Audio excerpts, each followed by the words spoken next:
मैं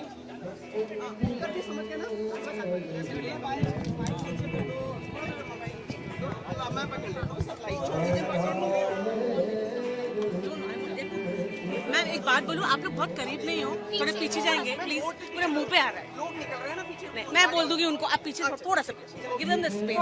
thank you.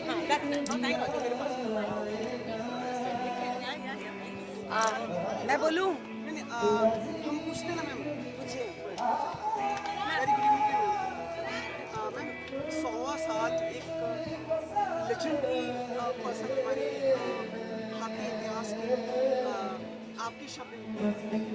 जी, बहुत कम लोग इतने नसीब वाले होते हैं या भाग्यशाली होते हैं कि जिनके 100 साल का पर्व उनके बेटी बेटे इतने मन से मना रहे हैं। और मैं अपने आप को अब्बा की एक बेटी मानती हूँ, क्योंकि इसी जानकी कुटीर में मैंने अब्बा के साथ कई शामें बिताई हैं। और यहाँ पे मैं आती थी और बड़े प्यार से पूछते थे कैसी हो इला।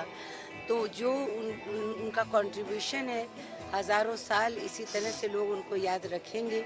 ना केवल उन्होंने अपना कंट्रीब्यूशन शायरी में दिया है, फिल्मी शायरी में दिया है, बल्कि मिज़वा के लोगों के लिए जो वो खड़े हुए हैं, जो उन्होंने एक किसी को नहीं मालूम था कि यहाँ बैठे बैठे अब्बा ने इतना कुछ किया है। तो मैं शबाना और जावेद भाई की और तन्वी की, बाबा की, सबकी बहुत तारीफ़ करती हूँ कि आज उन्होंने इतनी धूमधाम से 100 साल मनाए हैं और हमें बुलाया, और मुझे बहुत फ़ख्र है कि मैं यहाँ जा रही हूँ। उनकी राइटिंग की कुछ विशेष खास बात आप हमें बताना। सादगी थी उनकी, मैं क्या बोल सकती हूँ, मैं यहाँ खड़ी हूँ, बहुत बड़ी बात है, पर एक जज्बातों को बहुत ही सादगी से कह जाना, वही अब्बा की खासियत थी और वही अब्बा को यहाँ तक पहुँचाया। और मुझे बहुत खुशी है कि शबाना उनकी शायरी को राग गा करके जिस तरह से लोगों के साथ उन्होंने ज़िंदा रखा है, तन्वी ने रखा है, बहुत बड़ी बात है। और मैं शौकत आपा के लिए भी ये दुआ करती हूँ कि आज बच्चे मना रहे हैं और वो बीमार हैं, कि वो बहुत अच्छा उनका स्वास्थ्य रहे। बस थैंक यू। एक और रिक्वेस्ट थी मैम, आप क्योंकि आपने अलग अलग माध्यम में काम किया है, अलग अलग संगीत से जुड़ी जी, हमें एक आपका विचार जानना था कि जैसे हमारा जो टीवी का कंटेंट होता है, जो हमारे टीवी पे दिखाया जाता है, हमारे GCs पे जैसे अलग अलग टीवी शोज़ आते हैं, सीरियल्स आते हैं, तो हमारी जो पास में जो कंट्री है वहाँ पे उस कंटेंट के रेस्ट्रिक्शन कर दिया गया है कि तो ये देखिए, आज के लिए मैं आपसे माफ़ी चाहती हूँ कि आज जो कुछ भी बोलना है मुझे इन्हीं के बारे में बोलना है। जहाँ पे जिनके पास मैं खड़ी हुई हूँ उनको फ्रीडम ऑफ एक्सप्रेशन की हमेशा से उन्होंने उसके बारे में बोला है, इसलिए कहीं भी चाहे वो इधर की कंट्री हो चाहे यहाँ की कंट्री हो, फ्रीडम ऑफ एक्सप्रेशन पे किसी भी किस्म की रोक टोक जो है वो बहुत बुरी बात है और वो नहीं होनी चाहिए। मैम आपको थैंक यू।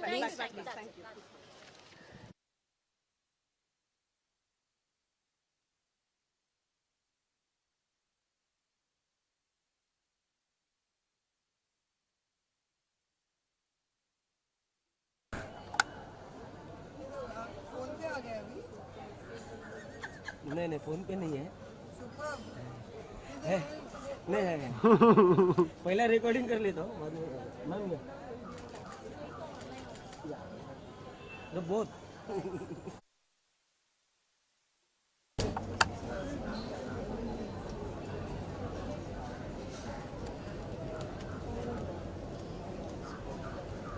मैम यहाँ पे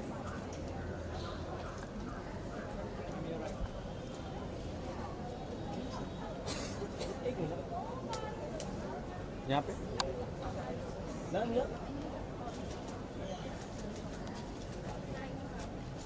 thank you ma'am, thank you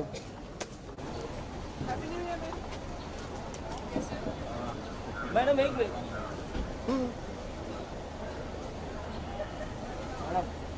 हाँ मैम, मैम यहाँ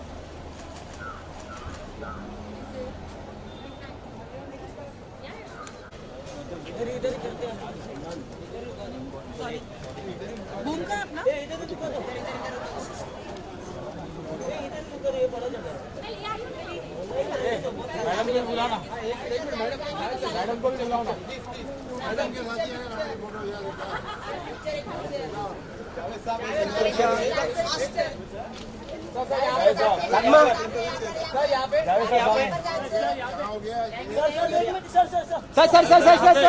सर ले आऊंगी मैं वापस आएंगे वापस बेटा तू गाड़ी पीछे लेना थोड़ा अरे बराबर है जाने दो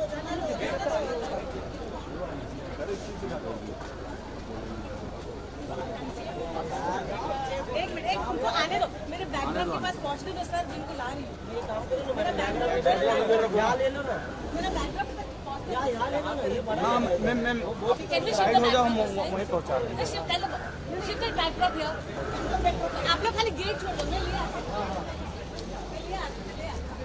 चलो ए कैमरा मैं बैकड्रॉप उत्कर्ष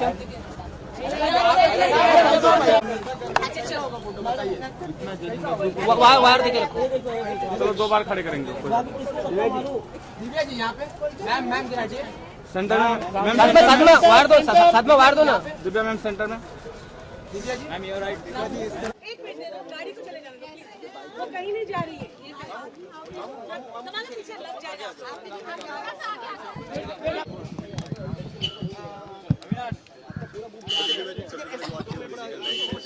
क्या कहना चाहेंगे इस राइड के बारे में? इस साल कैफी साहब की बर्थ सेंटिनरी है और एक सेकंड थोड़ा आगे आ जाएंगे वो चली जाएगी गाड़ी आपको। सो इस साल कैफी साहब की बर्थ सेंटिनरी है और बहुत सारी तैयारियां हो रही हैं। हर साल हम यहाँ आते हैं इस वेन्यू पे, कैफी साहब के घर पे, शौकत आपा के घर पे, शबाना जी के घर पे, बाबा जी के घर पे, और कुछ ना कुछ बहुत खूबसूरत होता है यहाँ पर। या म्यूज़िक सेशंस होते हैं या शेर व शायरी होती है और बहुत लाइक माइंडेड लोग अंदर आते हैं। तो इस सेशन के लिए मैं हमेशा वेट करती हूँ, लेकिन इस साल कुछ खास होगा क्योंकि बर्थ सेंटिनरी है और ये जो सेलिब्रेशंस हैं मुझे लगता है 14 को 13 को होती रहेंगी और कुछ ना कुछ मिजबान में भी हो रहा है। सो शुरुआत यहाँ से हो रही है तो डेफिनेटली बहुत खास है। दिव्या, नए साल की शुभकामनाएं आप लोग और मेरे ख्याल ये बड़ा सही समय है कि नया साल है और इस तरह की शुरुआत हो रही है, एक लिटरेरी और म्यूज़िक का ब्लेंड है ये। जी, मुझे लगता है ये सूप फॉर द सोल बोलते हैं ना, वो है कि हम लोग हर वक्त कुछ ना कुछ जद्दोजहद में लगे रहते हैं। जब सब आकर यहाँ पर कुछ शायरी, कुछ खूबसूरत लिटरेरी बातें करते हैं और कैफी साहब को याद करते हैं और सब आप उन लोगों से मिलते हैं जिनको आप बहुत पसंद करते हैं, तो बहुत अच्छा लगता और है। आप मौजूद है तो 4 चांद लग जाते हैं। Thank you. दिव्या, एक हमारे सभी लोग सहयोगियों का एक विचार था कि आप आ गई हैं तो आप एक बुद्धिजीवी भी हैं, एक अच्छी तरह से अपने विचार भी रखती हैं। वो ऐसा जो अभी एक नई समाचार आया उसमें क्या है कि हमारे जो पड़ोसी देश है उसमें हमारे इंडियन जो टीवी कंटेंट है जो हम लोग टीवी पे आता है, चुप रहो, उसको रेस्ट्रिक्ट कर दिया गया है कि वो कल्चर को ख़राब कर सकता है उस देश को इस तरह से। तो इसको आप किस तरह से आप देखते हैं इस बात को? देखिए, अगर आप मेरी पर्सनल ओपिनियन माने तो कल्चर और आर्ट को नहीं रोकना चाहिए, वो चाहे उधर से आए या इधर से आए। हम लोग भी उनके बहुत सारे सीरियल्स देखना पसंद करते थे जो शायद अभी उस पर भी रोक टोक है। तो मुझे लगता है दोनों तरफ को कहीं ना कहीं खोलकर अच्छे से आर्ट लोगों को जोड़ता है, दिलों को जोड़ता है और हमें उसे इनकरेज करना चाहिए। ये खबर मुझे नहीं मालूम है तो मैं ज़्यादा इस पर टिप्पणी कर नहीं सकती, लेकिन मेरा पर्सनल व्यू है कि आर्ट को नहीं रोकना चाहिए। जी, थैंक यू, थैंक यू।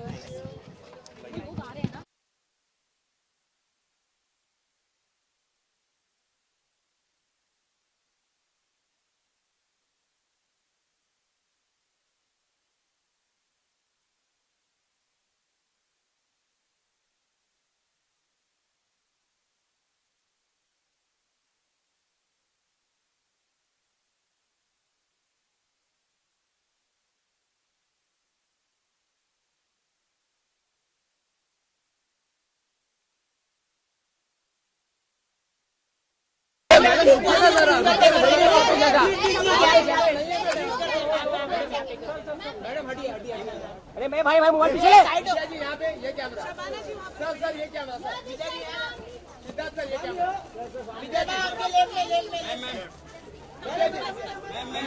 आता है यार थोड़ा ग्रुप मिलते हैं।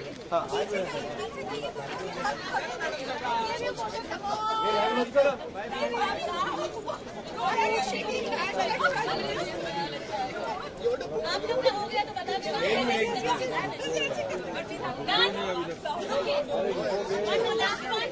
हेलो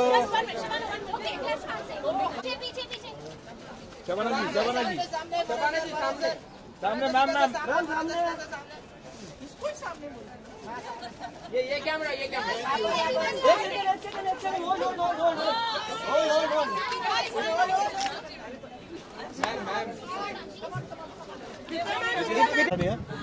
चलो ये रोलिंग पीछे करो माइक।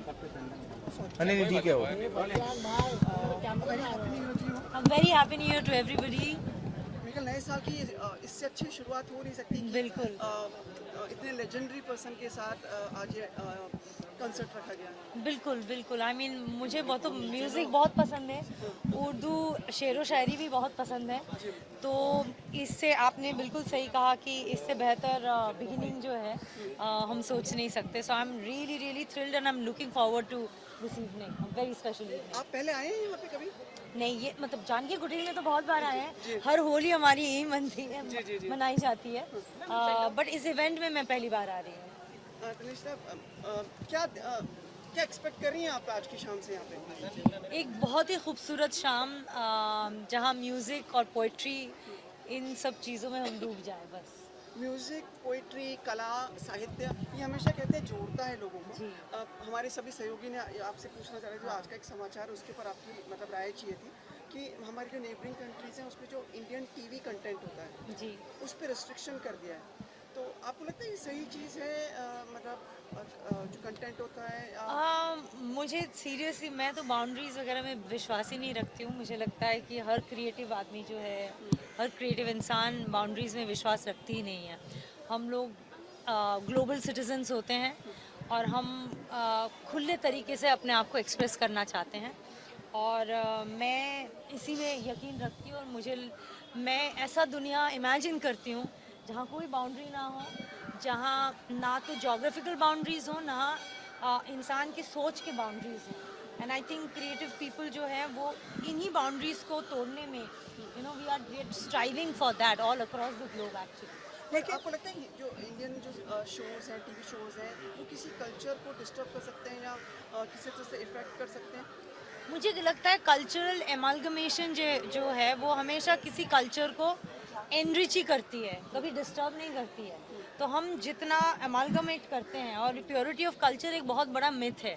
हम अगर अपने सब कॉन्टिनेंट को भी देखें तो जितने लोग आए यहाँ, जैसे जुड़े वो, उससे हमारा कल्चर जो है वो रिच ही हुआ।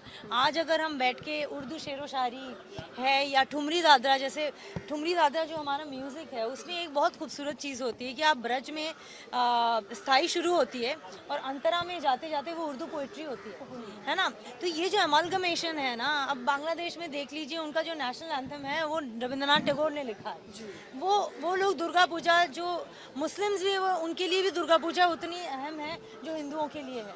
तो ये एमालगमेशन ऑफ कल्चर्स जो है वो किसी भी कल्चर को एक्चुअली एनरिच करती है, तो उसको रेस्ट्रिक्ट करने से आप किसी चीज़ को प्रोटेक्ट नहीं करते हो। Very well said. आपको कुछ पूछना है? Ma'am U turn director also, तो क्या कहना चाहेंगे आज के दौर में फीमेल डायरेक्टर्स काफ़ी सारी आ रही हैं और सब्जेक्ट्स काफ़ी अलग हट आउट ऑफ द बॉक्स बना रही हैं, तो कितना ज़रूरी है फीमेल डायरेक्टर्स को बैकअप करना प्रोडक्शन हाउसेस को या एज एन इंडिविजुअल? मुझे लगता है हमें कोई बैकअप नहीं चाहिए, हम खुद चीज़ें कर सकते हैं और हम कर रहे हैं। और जैसे आपने कहा कि बहुत सारे women directors, women writers, producers, सब लोग अपना जो हमारा जो वर्ल्ड व्यू है उसको हम एक्सप्रेस हमने करना शुरू कर दिया है, और ये सिर्फ शुरुआत है और आगे आगे बहुत कुछ होता रहेगा। So I am just looking forward. Thank you.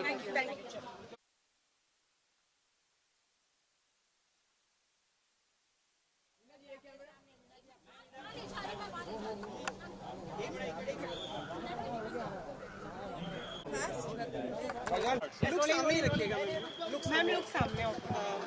Ma'am very good evening and a very happy new year to you. Good evening and happy new year to all of you. बहुत बेहद खूबसूरत लग रहे हैं आप। Thank you. Such a pleasant appearance. आप सबको ऐसा ही कहते हैं? नहीं, देखिए आज किसी को भी हमने कहा आप, अच्छा, किसी को नहीं कहा, मुझे कहा। Thank you. and you are such matching everything now. Thank you. Ma'am ये पिछला साल आपके लिए बहुत ही अच्छा रहा है ना, और आप खुश भी हैं बहुत, उसके आपके चेहरे पे वो खुशी दिखाई दे रही है। हाँ, बहुत अच्छा साल रहा है। मुझे अच्छा काम करने को मिला और काम लोगों ने पसंद किया, और एक दो फिल्म हिट भी हो गई, इसलिए मुझे बहुत खुशी है बहुत अच्छा साल गुजरा, थैंक यू। हिट भी नहीं, मैं फिनोमिनल हिट हुई है। फिनोमिनल हिट हुई है, I can't still believe it यार। और निकल ये नए साल की शुरुआत भी अच्छी हो रही है, ये कैफी आजमी साहब का हाँ, मैं पिछली बार यहाँ आई थी, मुझे मालूम नहीं था, मैं मेरी फ्रेंड के साथ ऐसे ही आ गई थी और मुझे बहुत अच्छा लगा प्रोग्राम, तो मैंने उनको कहा कि मुझे हमेशा बुलाया करो, तो आज उनका मैसेज आया और मैं आ गई हूँ। क्या विशेष बात रहती है मैम यहाँ की? यहाँ पे जो भी शेरो शायरी या म्यूज़िक या जैसे जावेद साहब कुछ बोलते हैं, जो भी यहाँ के बोलते हैं वो मुझे बहुत पसंद है। मुझे लिटरेचर पसंद है, म्यूज़िक पसंद है, तो उस हिसाब से मुझे बहुत मज़ा आता है, इसी के लिए आती हूँ यहाँ पे। Rightly said, the music, the culture, the content and the creative understand. Ma'am ये अभी सभी लोग पूछना चाह रहे थे आपसे, क्योंकि लाइक आपने हर एक मीडिया में लगभग काम किया, टीवी में भी काम किया, थिएटर वगैरह सब में। हमारा जो इंडियन टीवी कंटेंट है वो जो हमारे नेबरिंग कंट्रीज में उसको रेस्ट्रिक्ट कर दिया गया है। आपको इस पे क्या विचार आता है? मतलब आपको क्या लगता है कि उनका कहना है कि ये मतलब अफेक्ट करता है उनके कल्चर को? ये सब बातें जो लोग बैन करते हैं और किसी पे वो मोर्चे करते हैं, मुझे लगता है कि ये सब पॉलिटिकली होता है मोटिवेटेड। जो कॉमन इंसान है उसको हर चीज़ किसी को कुछ पसंद आता है, किसी को कुछ पसंद आता है, उसे कोई हर्जा नहीं है किसी चीज़ से। आई थिंक ये पॉलिटिकली मोटिवेटेड होता है और इसमें हम कुछ नहीं कर सकते। एक चीज़ पर आपको इंडियन कंटेंट ऐसा लगता है कि मतलब किसी कल्चर की वो कल्चर पे मतलब ऐसे? पहले तो मुझे कल्चर का मतलब ही नहीं समझ में आता। कल्चर का क्या मतलब है? इंडियन कल्चर हो, वेस्टर्न कल्चर हो, कल्चर का क्या क्या डेफिनेशन है? इसलिए कल्चर के बारे में तो मैं बात ही नहीं करती हूँ। सिर्फ यही है कि जो कंटेंट किसी को तकलीफ़ दे, किसी को दुख दे, किसी को हर्ट करे, वो मत देखो ना आप। बनाने वाले तो बनाएंगे, क्योंकि हर किसी पे आप सेंसरशिप नहीं कर सकते। आप इतने करोड़ों लोगों को नहीं कह सकते कि आपको यही बनाना चाहिए, ये नहीं बनाना चाहिए। वो बनाएंगे। कुछ लोग नहीं होते सेंसिटिव, बनाएंगे, लेकिन आप मत देखिए, आपकी चॉइस है। Thank you so much. Thank you. Very good evening to you Namrata. Good evening, and happy new year to you. Happy new year to all of you here. Ma'am look सामने रखना पड़ेगा आपको, है ना? जी जी। बहुत ही अच्छा शुरुआत हो रही है नए साल की, और मतलब you have been always actively involve in this Shabana ji. या माँ है मेरी, तो ऑब्वियसली उनके साथ तो इन्वॉल्व मैं रहूँगी। ये जो है दिस अपॉर्चुनिटी इज़ ग्रेट, क्योंकि ये मेरे नाना के 100th ईयर सेलिब्रेशन के लिए है। बाबा अंकल ने आपने देखा है कि कितना मेहनत और कितनी प्यार से इसको पूरे इवनिंग को ऑर्गेनाइज़ किया है। तो it's my privilege and my honour that I can be a part of it in my own way. जैसे कई दर्शक तो पहली बार जुड़ रहे हैं, तो उनको ये जानना है कि यहाँ पे विशेष या खास क्या रहता है जो मतलब लोग इतने मतलब शिद्दत से यहाँ लोग आ जाते हैं? वो मैं आपको बोलूँगी नहीं, वो आप देख लीजिए खुद, और आप देख के मुझे बाद में बताइए कि आपको क्या लगता है डिफरेंस है, क्योंकि मैं अगर खुद बोलूँ तो अच्छा नहीं लगता है। आप देखिए, बहुत अलग अलग तरीके के लोग आते हैं, नज़म बोलते हैं, कोई पोइट्री सुनाता है। नाना को हम बहुत अलग अलग तरीके से याद करते हैं। उनके जो वैल्यू सिस्टम है उसको हम प्रिजर्व करके आगे जनरेशन्स को हम ट्रांसफ़र करने की कोशिश करते हैं। As we say about culture, art and culture, जो कई लोग आज जो there is a recent update कि मतलब जो in the neighboring countries जो हमारा टीवी कंटेंट होता है, जो इंडिया में टीवी कंटेंट है, they have put restrictions over there in their country, in Pakistan, as it might affect their culture. Yes.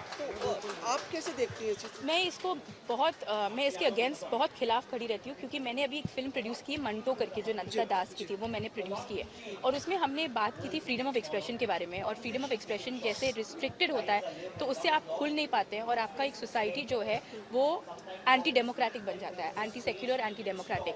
तो I really feel bad for societies जो ये अपने मतलब सेंसरशिप लाते हैं, जो कंटेंट को सेंसर करते हैं। I feel bad for them, because I feel कि आप अगर सोसाइटीज़ को रिस्ट्रिक्ट करोगे तो आखिर में कोई ना कोई रिबेल करेगा ही करेगा। और आप एक फैशिस्ट सोसाइटी नहीं हो, आप एक डेमोक्रेटिक सोसाइटी हो, और आपको वो सोसाइटी को आगे बढ़ाना चाहिए। उसमें ही प्रोग्रेशन होता है, उसमें ही ह्यूमन डेवलपमेंट होता है। मैम पर आपको लगता है जो इंडियन कंटेंट या टीवी कंटेंट वो किसी कल्चर को मतलब अफेक्ट कर सकता है गलत तरीके से? नहीं, आई डोंट थिंक वो इतना ब्लैक एंड वाइट है। मुझे लगता है कि आप बहुत सारी चीज़ लाइफ से लेते हो और बहुत सारी चीज़ फिल्मों से लेते हो, तो it's a match of both. और आपको एक सिटीज़न की तरह, एक रिस्पॉन्सिबल सिटीज़न की तरह डिसीजन आपको बनाना है कि आपको क्या लगता है आपके कल्चर को इफेक्ट करेगा और क्या आपको लगता है कल्चर को इफेक्ट नहीं करेगा। वो डिसीजन आपके ऊपर है, आप उस पर निर्भर हो। Thank you. Thank you.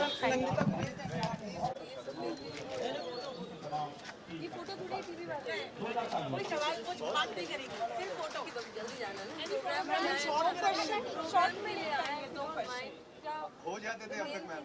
Ma'am इतना माहौल अच्छा बना है, फिर अब क्या करें? चल आइए, हम लोग खड़े हैं ना आप ये आपकी ऐसे नहीं है, बड़ी शिद्दत से हम लोग मैं खुद ही, कोई सवाल पूछने की जरूरत नहीं, मैं खुद ही बोल देती हूँ। इसी प्रोग्राम के बारे में पूछना है ना आपको? एक इसके बारे में, एक दूसरे नहीं, वो दुनिया भर के पॉलिटिकल सवालों का भी मैं, और किसने किसको क्या कहा, उसने इसको ये कहा, करण जो संस्कृति और साहित्य के बारे में बात करेंगे। आप लोगों से मेरा बहुत तारुफ हो चुका है, मुझे पता है। मुझे आप इजाजत दें, मैं जिस प्रोग्राम के लिए आई हूँ।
Ma'am first of all good evening. Okay, यहाँ आई हैं मैम इस यादगार शाम, कुछ कहना चाहेंगे शाम के लिए? मैं हर साल जब ये शबाना जी करती हैं, आई लुक फॉरवर्ड इस शाम के लिए, क्योंकि इतनी अमेजिंग पोइट्री, नए पुराने सब टाइप के पोइट्स अपनी शायरी कहते हैं, और कैफ़ी साहब की पुरानी नज़्म सुनने को मिलती हैं और जावेद साहब के मिलते हैं, और बहुत ही आई थिंक एनरिचिंग इवनिंग होती है। और बाबा, तन्वी, शबाना जी सब मिलके बहुत अदब से और बहुत प्यार से सबको बुलाते हैं। तो I am really looking forward. आज मैं किसी पर्सनल काम से लेट हो गई, तो मुझे बहुत अफसोस है कि मैंने कुछ मिस कर लिया है, तो I am dying to go there.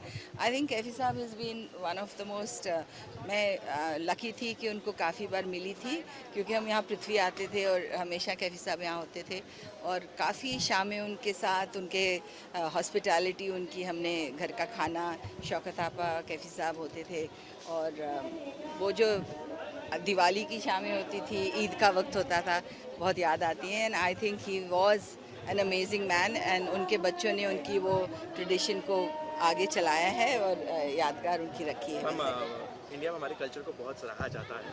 Ma'am अभी एक खबर आई है पड़ोसी देशों से, उनका कहना है कि हमारे इंडियन टेलीविज़न की जो कंटेंट है उसको बैन कर देना चाहिए मैम। जिससे उनका कल्चर जो है ये परेशान होता है, उनके कल्चर पर इफेक्ट करता है। तो क्या कहना चाहेंगे आप, क्या वाकई हमारे इंडियन टेलीविजन के जो कंटेंट्स होते हैं क्या वाकई किसी कल्चर में नुकसान पहुंचा सकते हैं? देखिए, उनकी पर्सनल राय है। अगर उनको वाकई लगता है हमारे इंडियन टेलीविज़न से उनका कल्चर ख़राब हो रहा है तो उनको पूरी छूट है, वो मत दिखाएं। उनके लोग देखना चाहते हैं और बहुत पसंद करते हैं इंडियन टेलीविज़न को, तो आई थिंक उनकी खुद की सोच है और they have a right to their thought. जैसे हमारी कुछ सोच है उनके देश के बारे में, वो ज़्यादा सीरियस है। ये तो बहुत एक फ्रिवलस और एक आई थिंक एंटरटेनमेंट मीडियम है। If they don't want it, they are most welcome not to have it. Thank you so much.